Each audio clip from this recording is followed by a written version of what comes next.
अस्सलामु अलैकुम रहमतुल्लाहि व बरकातुहू। खालिद की जात से एक सवाल उठा। उसने ख्यालों ही ख्यालों में सर हिलाया और दिल ही दिल में कहा, कुछ नहीं, बेशक मोहम्मद सल्लल्लाहु अलैहि वसल्लम का जिस्म ताकतवर है, लेकिन रुकाना बिन अब्द यजीज जैसे पहलवान को उठाकर पटकने के लिए सिर्फ जिस्मानी ताकत काफी नहीं। रुकाना बिन अब्द यजीज रसूल करीम सल्लल्लाहु अलैहि वसल्लम का चचा था, जिसने इस्लाम कबूल नहीं किया था। ये अरब का माना हुआ पहलवान था। नामी गिरामी पहलवान आए जिन्हें इसने एक ही दाव में पटक कर उठने के काबिल न छोड़ा। वो वहशी इंसान था, सिर्फ लड़ना और मारना जानता था। खालिद को वो वक्त याद आने लगा जब मुसलमानों को दिक करने वाले 3-4 आदमियों ने एक दिन रुकाना पहलवान को खूब खिलाया पिलाया और उसे कहा कि तुम्हारा भतीजा मोहम्मद सल्लल्लाहु अलैहि वसल्लम किसी के हाथ नहीं आता, न अपनी तबलीग से बाज आता है, न किसी से डरता है, और लोग उसके बातों के जादू में आते चले जा रहे हैं। क्या तुम उसे सीधा नहीं कर सकते? क्या तुम मेरे हाथों उसकी हड्डियाँ तोड़वाना चाहते हो? रुकाना ने अपने चेहरे पर मस्त भैंसे का तासुर पैदा करके तकब्बुर के लहजे में कहा, लाओ उसे मेरे मुकाबले पे, लेकिन वो मेरा नाम सुनकर मक्के से भाग जाएगा। नहीं नहीं, मैं इसके साथ लड़ना अपनी तौहीन समझता हूँ। इसने उकसाने वाले आदमियों की बात न मानी। वो किसी पहलवान को अपने बराबर समझता ही नहीं था। मुसलमानों के दुश्मन खामोश हो गए, लेकिन सोचते रह गए कि रसूल खुदा सल्लल्लाहु अलैहि वसल्लम को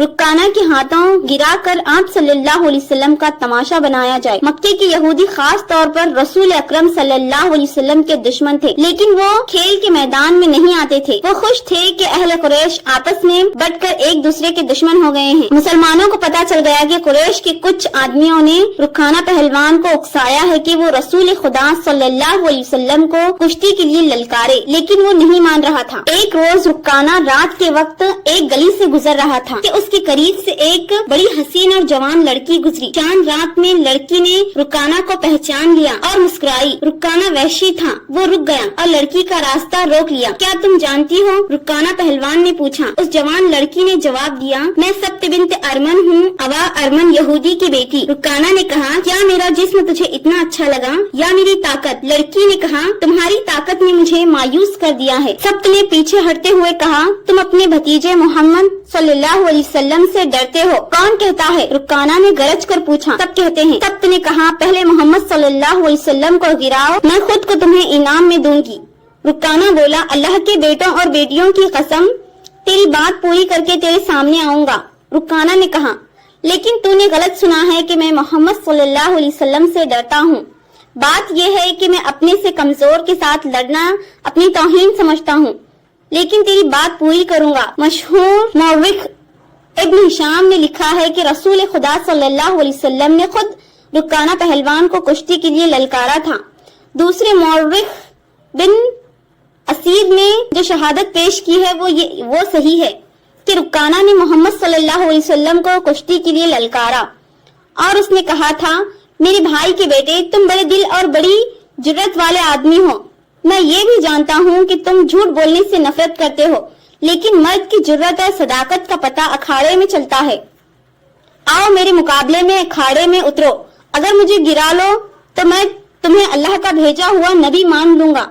अल्लाह की कसम, तुम्हारा मजहब कबूल कर लूंगा, लेकिन ये एक भतीजे और चचा की कुश्ती नहीं होगी। रसूल खुदा सल्लल्लाहु अलैहि वसल्लम ने रुकाना की ललकार के जवाब में कहा, एक बुत परस्त और सच्चे दीन के एक पैगंबर की लड़ाई होगी।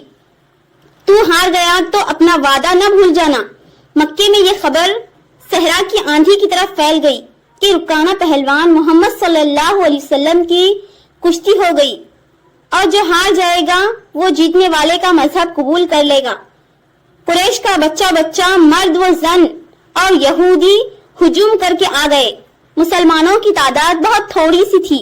वो तलवारों और बर्छियों से मसले होकर आए, क्योंकि उन्हें खतरा महसूस हो रहा था कि कुरैश कुश्ती के बहाने रसूल खुदा सल्लल्लाहु अलैहि वसल्लम को कत्ल कर देंगे।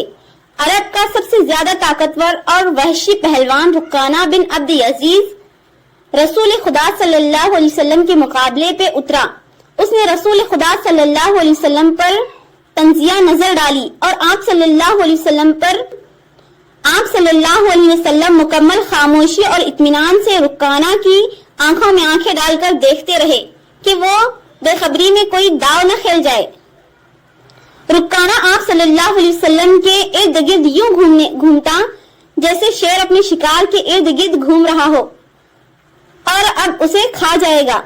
ہجوم رسول خدا صلی اللہ علیہ وسلم کا مذاق اڑا رہا تھا۔ مسلمان خاموش تھے، وہ دل ہی دل میں اللہ کو یاد کر رہے تھے۔ انہوں نے اپنی تلواروں کے دستوں پہ ہاتھ رکھے ہوئے تھے۔ پھر نہ جانے کیا ہوا، رسول خدا صلی اللہ علیہ وسلم نے کیا داؤ کھیلا۔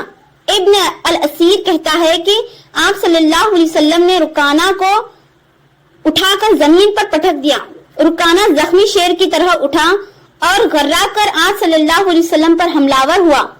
آپ صلی اللہ علیہ وسلم نے پھر وہی داؤ کھیلا اور اسے پٹک دیا۔ وہ اٹھا تو آپ صلی اللہ علیہ وسلم نے اسے تیسری بار پٹکا۔ بھاری بھرکم جسم 3 بار پٹکا تو کشتی جاری رکھنے کے قابل نہ رہا۔ رکانہ سر جھکا کر اکھاڑے سے نکل گیا۔ ہجوم پر سناٹا طاری ہو گیا اور مسلمان ننگی تلواریں اور پرچیاں ہوا میں لہرا لہرا اور اچھال اچھال کر نعرے لگا رہے تھے۔ چچا رکانہ، رسول اللہ صلی اللہ علیہ وسلم نے للکار کر کہا، اپنا وعدہ تو پورا کرو اور یہی اعلان کر کے آج سے مسلمان ہو جاؤ۔ رکانہ نے قبول اسلام سے صاف انکار کر دیا۔ یہ طاقت جسمانی نہیں تھی،